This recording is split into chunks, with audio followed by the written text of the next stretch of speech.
আমরা বলে দিয়েছি ডাইরেক্ট সিদ্ধান্ত সরাসরি পক্ষপঞ্চ আর কোন আলোচনার কোন প্রশাসন সমন্বয় পরিষদ মানবে না।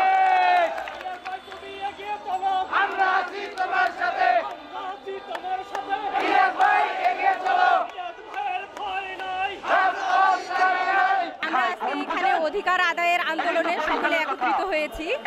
আমরা প্রথমত এখানে একত্রিত হয়েছি এই জন্য যে আমাদের মাননীয় সমাজ কল্যাণ উপদেষ্টা শারমিন এস মোরশেদ বারবার আমাদের কমিটমেন্ট করেছে যে আমাদের প্রতিবন্ধী বিদ্যালয়গুলো স্বীকৃতি এবং এমপিওর ব্যবস্থা করবে। কেন্দ্রীয় কমিটির লোকজনেরা বলেছিল যে আপনি একটা আমাদেরকে লিখিত ভাবে দেন যে আপনি আমাদের স্কুলগুলোর স্বীকৃতি এবং এমপিওর ব্যবস্থা করবেন। কিন্তু উনি বলেছিল যে আমি শারমিন এস মোরশেদ, আমার মুখের কথাই সব।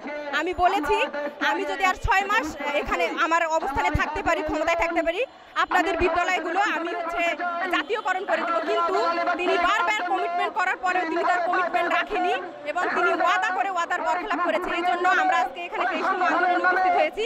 আমরা কঠিন থেকে কঠোরতম আন্দোলন করে আমাদের সফলতা নিয়ে ঘরে ফিরবো। দাবিগুলো পূরণ না হওয়া পর্যন্ত আমরা রাজপথ ছাড়বো না, কোনোভাবেই না। আমরা এর আগে অনেক আশ্বাসের ভিত্তিতে আমরা এখানে চলে গেছি, কিন্তু পরবর্তীতে তারা আর একটুকু আগায় নাই।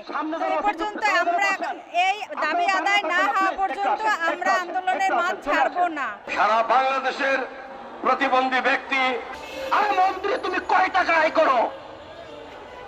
একটা প্রতিবন্ধী বাচ্চা যদি তোমার থাকে, তোমার কবরে গিয়েও তুমি শান্তি পাবে না। কষ্ট কাকে বলে? আমি এই বছর ঢাকাতের উত্তরা একটি বেসরকারি প্রতিষ্ঠানে প্রধান শিক্ষকের দায়িত্ব পালন করেছি। আমি প্রমোট বাংলাদেশ ফাউন্ডেশন নামে একটি প্রতিষ্ঠানের সমন্বয়কারীর দায়িত্ব পালন করি। আমার স্কুলের পাশাপাশি সারা বাংলাদেশে আমি প্রতিবন্ধীদের ফ্রি সেবা দিয়ে থাকি, আমি ফ্রি ক্লাস নিয়ে থাকি, আমি কষ্টটা কি। আর আমরা আশা করি এবার আমরা পরিপত্র না নেওয়ায় আমরা ঘরে ফিরবো না ইনশাআল্লাহ। আমরা আপনাদের প্রতি আমার আবারও সশ্রদ্ধ সালাম, আর আমার জন্য আপনারা দোয়া করবেন। আমি যেন যে কয়েকদিন বেঁচে আছি, আমি ক্যান্সারের রোগী, আপনি বোঝেন ক্যান্সারের রোগী যার হয় ক্যান্সার তার নাই আনসার, একটা কথা আছে।